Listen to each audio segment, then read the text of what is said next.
In a stunning turn of events today, former National Security Advisor to President Trump, Michael Flynn, was due to find out today if he is going to prison for lying to the FBI. And in fact, based on the comments coming from the presiding judge, it looked to many observers as though Flynn was indeed going to get locked up. But apparently reading the room, Flynn's attorneys requested a delay, and that can was kicked 90 days down the road. It was a dramatic hearing today, with Judge Emmett Sullivan telling Flynn, quote, "I am not hiding my disgust for your criminal offense," and even pressing the prosecutor representing the special counsel's office on whether they considered charging Flynn with treason.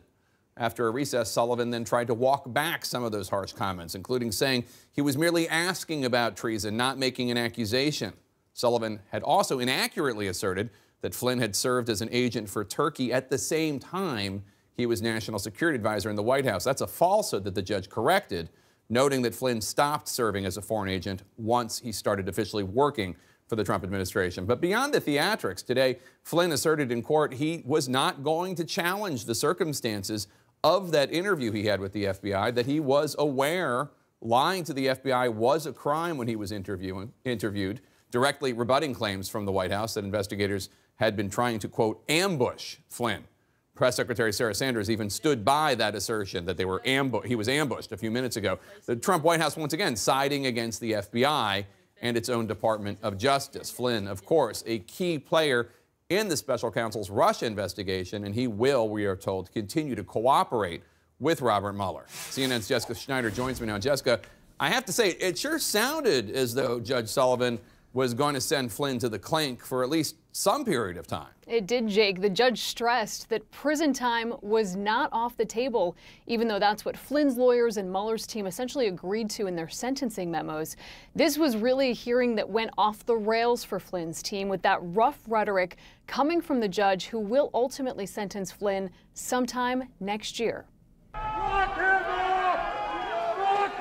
Michael Flynn's sentencing is on hold after a dramatic 2-hour rebuke from the judge. Federal Judge Emmett Sullivan scolding President Trump's former national security advisor, telling Flynn, "I am not hiding my disgust, my disdain for your criminal offense." The next president of the United States, right here.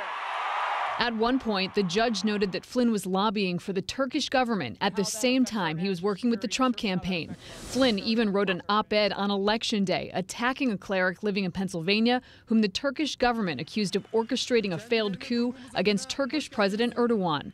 The judge said, "That undermines everything this flag over here stands for. Arguably, you sold your country out." Though Judge Sullivan later acknowledged Flynn had stopped lobbying once he was named National Security Advisor. Judge Sullivan asked the special counsel's team twice if Flynn's conduct rises to the level of treasonous activity, but walked that back too, saying he wasn't suggesting Flynn committed treason. Mueller's lawyers said the special counsel did not consider charging Flynn with treason. This election is about the heart and soul of the United States of America. Sullivan also questioned why Flynn would plead guilty when his lawyers have accused the FBI of tricking Flynn into lying about his contacts with the former Russian ambassador Sergei Kislyak during a January 2017 interview with agents at the White House.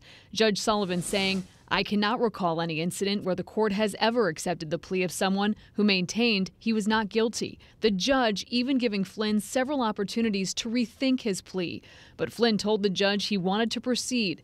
The judge then asking, "Because you're guilty of this offense?" Flynn answering, "Yes, Your Honor." But because Flynn continues to cooperate with Robert Mueller's team, meeting with them 19 times so far, according to the special counsel's prosecutor, the judge suggested delaying the sentence until he's done cooperating, telling Flynn, "The more you assist the government, the more you arguably help yourself at the time of sentencing."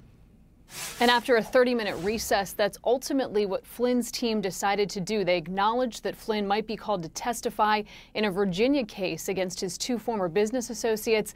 And then Flynn's lawyers formally asked to delay the sentencing. Prosecutors then agreed. And Jake, now we're looking at a March 13th date for a status update with a sentencing that could follow sometime after that. Jake? All right, Jessica Schneider, thanks so much. Let's chew over this wild and wacky day with our panel. Mary Catherine, I'll start with you.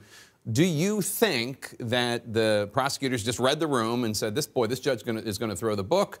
Let's get a few more months of cooperation with Mueller under his belt, and we'll give it again, or maybe get some new evidence? I mean, what do you think was going through their minds? Why does it always have to be this wild, man? Like, they can't just have a sentencing hearing. Everybody's got to play up to the drama level of everyone in the Trump administration. Look, I think, yeah, they read the room probably and were like, maybe we even appeal for a change of judge at some point, because this guy was mad. And it's important to know, too, that he was the one who asked for the FBI interview papers, and he got those, many of them under seal. So he has presumably seen those and is still this angry. So that might tell us something about how that process went down. Yeah, and I have to say, I mean, I said this in the open, but he said some things that were inaccurate, Judge Sullivan. He said that Michael Flynn, and you can get mad at Michael Flynn for what he did while he was a foreign agent for Turkey, and he didn't disclose it, and he was working for a presidential campaign and all that.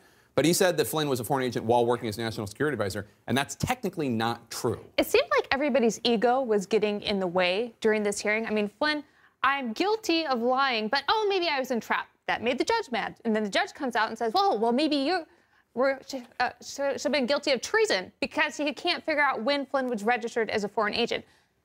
I would have had much more confidence in the system if this judge knew the facts at least as well as I do, because that's a pretty basic mistake. So maybe at the end of the day, this is all for the better to give everybody a pause for 3 months, because I would feel better if everybody could read the full sentencing memo unredacted by the time that Flynn is sentenced. I'm glad the 302s came out. That gives more clarity to how that conversation went down. So maybe everybody needs more time to get the facts straight, including the judge. What do you think about when the judge asked the prosecutors, the special counsel's prosecutors, if they'd ever thought of charging Flynn with treason? I was, one, to be honest, it's clearly a question I had on my mind. I just didn't think I would hear it in that, or not hear it, because clearly we don't have cameras in the courtroom, which I would petition that the people want the cameras, okay? We want the cameras. But when I heard that, I was a little taken aback. But again, it's a question I definitely had on my mind, which maybe it's a question millions of other Americans had on their mind. What I find so interesting about this in the commentary around what we saw and what we heard and saw from pictures in the courtroom today is that there are a few things that are not debatable.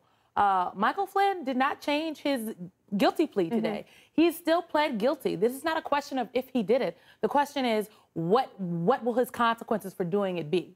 So there's no question on the table. It's if he is guilty, he is in fact is. Right. And in fact, the judge was hot and maybe out over his ski tips. I will say you can't ascribe a political motive to that anger. He was first put on the D.C. bench by Ronald Reagan, then promoted to the appeals bench in D.C. by George H.W. Bush, then on the federal court by Bill Clinton. So if you can find a political agenda in there, I think he was honestly angry that General Flynn's supporters were pulling this line of baloney that somehow he was entrapped. He's just a babe in the woods. He's just a three-star general who has no idea that you can't lie to the FBI. And the crime occurred in the White House, which is a sacred space, and it was by a three-star general in whom we ought to have the highest standards. So I can understand why he was angry. He should have not said treason. Treason is not anywhere in the ball. And then he walks it back by saying, I'm just asking questions, man. Like, treason, just to be a lawyer, it's the only crime defined in the Constitution, because the founders knew anybody who criticized punishable by death. Anybody criticized the government in Britain was accused of treason. To commit treason, you have to wage war against the United States, obviously not, or provide aid and comfort to the enemy. Now, Turkey, Russia, they may be countries that we have complex relationships with, but we're not at war with them, so it's not on the table. But I am glad that the judge zoned in on the fact that it is disgraceful that Flynn was acting as an unregistered agent for Turkey during the campaign. Judge kind of got the facts wrong, but that is correct to zone. That's a big deal. And I don't think that gets emphasized enough. We get caught up in the lying, but he was acting as an agent of Turkey during the campaign, writing op-eds, and just, freelancing on this. What did Trump know? There's so many questions that stem from that that are unanswered. And one thing I think is interesting, Mary Catherine, is a lot of Flynn supporters say he was ambushed and say that, he was entrapped by the FBI. But if you read the notes, actually, the FBI bent over backwards for Flynn who they considered, I'm sure, like a colleague and a fellow intelligence. I believe there are professional. parts that say they sort of wanted to jog his memory. Yeah, wanted to jog his memory in a way, by the way, that they would not do for anybody around this table if we ever got interviewed by the FBI. Oh, no, they'd take me hand in cuff, Jay. That's only at the airport.